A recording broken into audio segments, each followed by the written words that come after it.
Hello all.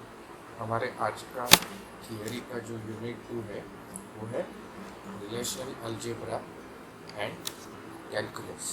इसमें हम लोग देखेंगे selection, then projection, then set operations, then renaming, फिर joins, then triple and domain calculus. अभी सिलेक्शन मतलब हम लोग जो नॉर्मली क्वेरी सिलेक्ट करते हैं उसके लिए ये वाला जो नोटेशन है वो नोटेशन यहाँ पे एज अ सिग्मा, तो सिग्मा का सिंबल यहाँ पे दिया है। ओके, सिलेक्शन मतलब क्या होता है, जब भी हम लोग फर्स्ट क्वेरी लिखते हैं फर्स्ट क्लॉज वो हमेशा सिलेक्ट क्लॉज होता है जिसमें हम लोग कॉलम्स को सिलेक्ट करते हैं। तो सिग्मा जो है वो हमेशा कॉलम्स क्या क्या सिलेक्ट कर रहे हैं उसको नोटिफाई करता है। हमारा नेक्स्ट जो है वो है प्रोजेक्शन। प्रोजेक्शन का जो सिंबल है वो पाई जो है वो सिंबल में दिखाया जाता है। ओके, और प्रोजेक्शन मतलब क्या होता है, जब भी हम लोग कोई भी सिलेक्ट क्वेरी फायर करते हैं तो हमें बदले में एक रिजल्ट आता है। ओके, उस पर्टिकुलर रिजल्ट को हम लोग प्रोजेक्शन बोलते हैं। और ये देखो यहाँ पे कस्टमर्स टेबल को एग्जीक्यूट किया है जिसमें से हमें कस्टमर आईडी, कस्टमर नेम और स्टेटस आ गया है। उसके बाद हमारे सेट ऑपरेटर्स है।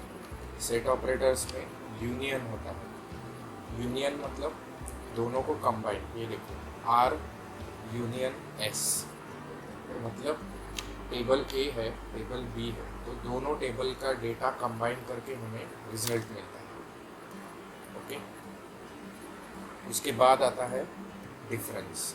डिफरेंस मतलब टेबल ए है टेबल बी है तो टेबल ए में से बी के जो रिकॉर्ड्स है वो रिड्यूस करके हमें रिजल्ट में दिखाया जाता है, जैसे कि यहाँ पे लिखा है आर माइनस एस। ओके, उसके बाद है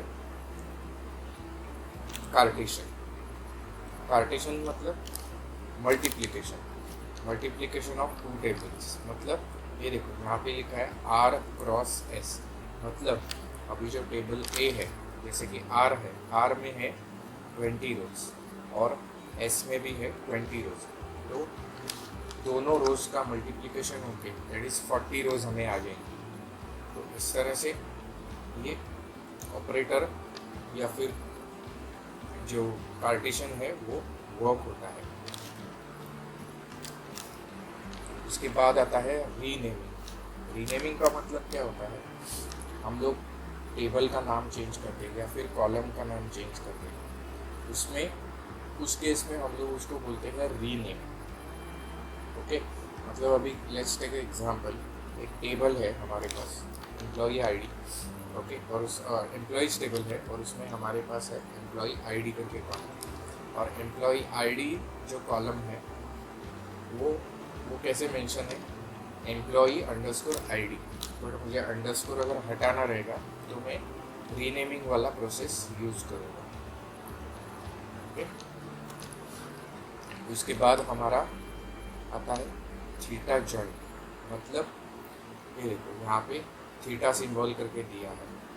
ओके, ये जॉइंट का मतलब क्या होता है, column 1 and column 2। Column 1 A table में से है और कॉलम 2 बी टेबल में से है। ये देखो यहाँ पे देख सकते हैं ए डॉट कॉलम 2 और बी डॉट कॉलम 2। ओके, सो दोनों कॉलम्स अलग अलग है बट वो अलग अलग टेबल्स में से है, और अगर उनका वैल्यू इक्वल रहेगा तो वो एज अ थीटा जॉइंट बोलते हैं। The general case of join operation called as theta join. It denotes ये वाला सिंबल थीटा वाला। ओके, उसके बाद हमारा है इक्वी जॉइंट। इक्वी जॉइंट मतलब दोनों टेबल्स में से वैल्यूज अगर इक्वल रहेंगी तो वो रिजल्ट रिटर्न करता है। और इक्वी जॉइंट के लिए ये यहाँ पे ये वाला सिंबल यूज़ किया है। ओके, ये सिंबल्स आपको यहाँ एक्चुअली डेटाबेस में यूज़ नहीं करने होते, बस एग्जांपल के लिए यहाँ पे ये सिंबल्स को दिया है। ओके, उसके बाद आता है नेचुरल ज्वाइन। नेचुरल ज्वाइन मतलब ये देखो दोनों वैल्यूज का इक्वल। ओके, तो natural join can only perform if there is a common attribute, मतलब equal values, common attribute between the relations. Okay, तो यहाँ पे ये नंबर करके कॉलम है और ये स्क्वायर करके कॉलम है। ओके, और यहाँ पे भी क्या है, ये जो डी टेबल है उसमें नंबर करके कॉलम है और यहाँ पे क्यूब करके कॉलम है। ओके, तो ये नंबर जो है, ओके, ये है सी टेबल में से, और ये स्क्वायर जो है वो है डी टेबल में से, और ये जो क्यूब है, सॉरी स्क्वायर जो है वो भी सी टेबल में से है, और क्यूब जो है वो है ये वाले डी वाले टेबल में से। तो सी और डी दोनों को इक्वल वैल्यूज दे दी है, मतलब दोनों में से जो इक्वल वैल्यू है उसको यहाँ पे रिटर्न किया है, जैसे कि 2 है। ओके, सो 2 यहाँ पे भी प्रेजेंट है, यहाँ पे भी प्रेजेंट है, तो इसलिए ये यहाँ पे रिटर्न हो गया। अभी 3 जो है, 3 यहाँ पे भी है और यहाँ पे भी है। ओके, तो इसलिए ये 3 यहाँ पे रिटर्न हो गए, और इसलिए इनका स्क्वायर और क्यूब भी कैलकुलेट होके आएगा। ओके, अगर दोनों वैल्यूज इक्वल नहीं होती तो यहाँ पे रिजल्ट में डिस्प्ले नहीं होती। उसके बाद है हमारा left outer join. Left outer join मतलब लेफ्ट साइड के जितने भी रिकॉर्ड्स होते हैं वो सारे के सारे records, okay, also the records which are match with the table B. तो ये देखो यहाँ पे ये सर्कल जो है वो हाईलाइट किया है, ए वाला। ओके, तो लेफ्ट साइड में जितने भी रोज है वो सारी की सारी रिटर्न हो जाएगी। राइट आउटर जॉइन में भी क्या होता है, जो राइट साइड वाला टेबल होता है उसकी सारी की सारी वैल्यूज को वो रिटर्न करता है, matching as well as unmatching. Okay, और फुल आउटर जॉइन में क्या होता है, दोनों साइड ए और बी दोनों साइड के जो टेबल्स होते हैं उन दोनों की दोनों वैल्यूज़ को रिटर्न किया जाता है, दो इट इज़ मैच और अनमैच जो भी है।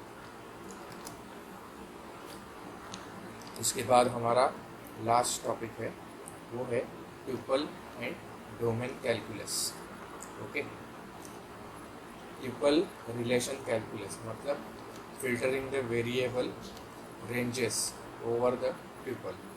ओके, और यहाँ पे दिया है फॉर एग्जांपल के तौर पे टी डॉट नेम, और यहाँ पे दिया है author of T and T dot article. Okay, तो ये हो गया ट्यूपल रिलेशन। और दूसरा जो होता है वो होता है डोमेन रिलेशन कैलकुलस।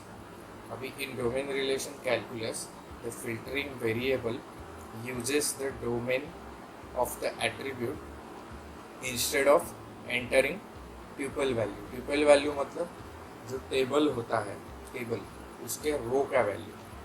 तो ये क्या बोल रहा है, domain relation calculus instead of tuple value वो filtering the variables uses the domain attributes.